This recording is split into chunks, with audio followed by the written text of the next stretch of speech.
বিসমিল্লাহির রহমানির রহিম। একদিন আপনিও মৃত্যুবরণ করবেন, কবরবাসী হয়ে যাবেন।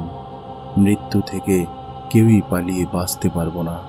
এই চিরসত্য কথাগুলো মেনে নিতে আমাদের অনেক কষ্ট হয়। মৃত্যুর কথা আমরা ভাবতেই পারি না, কিন্তু আজকে আমি আপনাকেই মৃত্যুর মুখোমুখি দাঁড় করাতে যাচ্ছি। আজকে আমি আপনার মৃত্যু নিয়েই কথা বলছি, কোনো অপরিচিত ব্যক্তি নয়। আজকে আমি আপনার মৃত্যু নিয়েই বলছি। আমি আশা করি আমার বলা কথাগুলো আপনাকে সাহায্য করবে ইনশাআল্লাহ।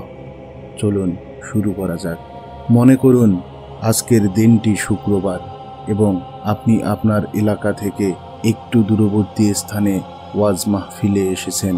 ইসলামী বক্তাদের বক্তৃতা শুনে আপনি আপনার মোটরসাইকেলটি নিয়ে বাসার উদ্দেশ্যে রওনা দিলেন। পথিমধ্যে মাহফিলে শোনা কথাগুলো আপনাকে একটু চিন্তায় ফেলে দিল। আপনার জীবনে করা অসংখ্য পাপ এবং ভুলগুলো আপনার স্মরণে আসতে লাগলো, কিন্তু আপনি সেগুলোকে খুব একটা পাত্তা দিলেন না। খামখেয়ালি করে ভুলে যেতে চাইলেন এবং গাড়ি চালানোর প্রতি মনোযোগী হলেন। হঠাৎ করেই সব কিছু বদলে গেল। রাস্তার অপর প্রান্ত থেকে একটি ট্রাক এসে আপনার সাথে দুর্ঘটনা ঘটল।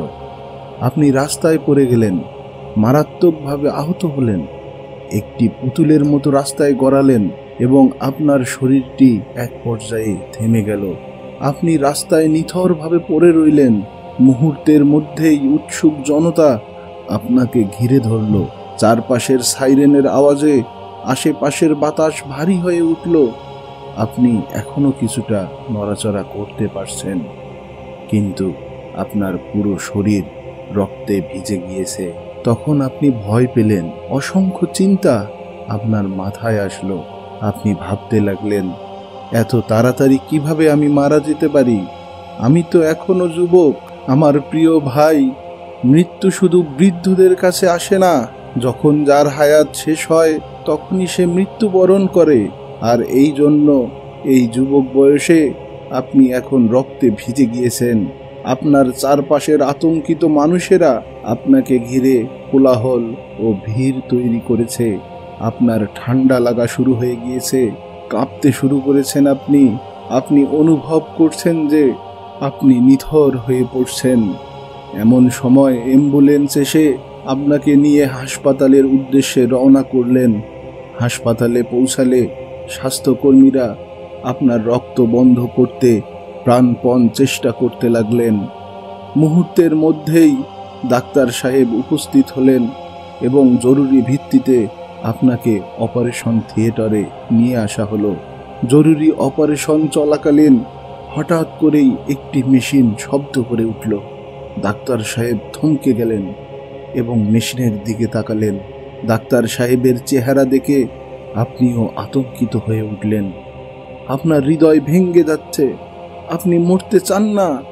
ফিস ফিস করে বলতে লাগলেন, আমাকে বাঁচাও, আমাকে বাঁচাও। কিন্তু ডাক্তার সাহেব আর কোনো উপায় না দেখে তিনি চেষ্টা করা বন্ধ করলেন এবং দুঃখের সাথে অপারেশন থিয়েটার ত্যাগ করলেন। এরপর আস্তে আস্তে সবাই সেখান থেকে বের হয়ে পড়লেন। আপনি মৃত্যুর খুব কাছাকাছি চলে এসেছেন এবং এখন আপনি সেখানে একা রয়ে গিয়েছেন। জানালার পাশে তাকাতেই দেখতে পারেন কেউ দাঁড়িয়ে আছে। তাদেরকে ভিতরে ঢুকতে দেওয়া হলো। আপনার বাবা মার হৃদয় ভাঙ্গা কান্না শুরু হয়ে গেল। তারা আশাহীনভাবে ফ্যাল ফ্যাল করে আপনার দিকে তাকিয়ে রয়েছে। তারা আল্লাহর কাছে দোয়া করা শুরু করে দেয়, ইয়া আল্লাহ, দয়া করে আমার ছেলেকে ক্ষমা করুন, দয়া করে তাকে বাঁচতে দিন। সে এখনো অনেক ছোট, সে সঠিক পথে নেই, তার জীবন ভুল দিয়ে পূর্ণ ছিল। ইয়া আল্লাহ, দয়া করে তাকে সুযোগ দিন, তার জীবন ভিক্ষা দিন।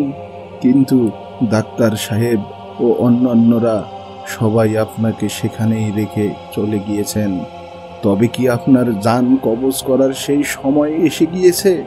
হ্যাঁ, এখন মৃত্যুর ফেরেশতা আজরাইল আলাইহি ওয়াসাল্লাম আপনার সামনে চলে এসেছেন বিভৎস রূপে।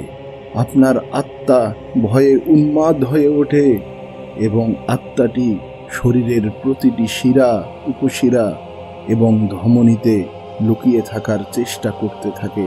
তখন মৃত্যুর ফেরেশতা দেহে আশ্রাতে শুরু করে এবং দেহ থেকে আত্মাকে উৎপাটন করে নিয়ে আসেন।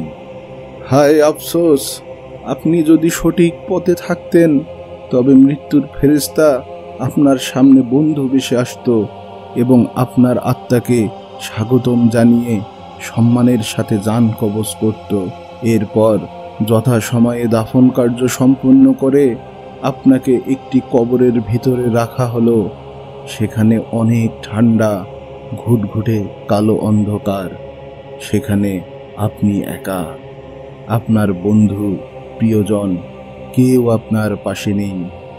আর এতক্ষণে আপনি বুঝে গিয়েছেন আপনি আল্লাহকে সন্তুষ্ট করতে পারেননি। এখন আপনার উপর আরম্ভ হবে এক অবর্ণনীয় আযাব। আপনি আবারও দুনিয়ায় ফিরে আসতে চান, সঠিক পথে চলে আল্লাহকে সন্তুষ্ট করতে চান, কিন্তু আপনার ফিরে আসার আর কোনো সুযোগ নেই।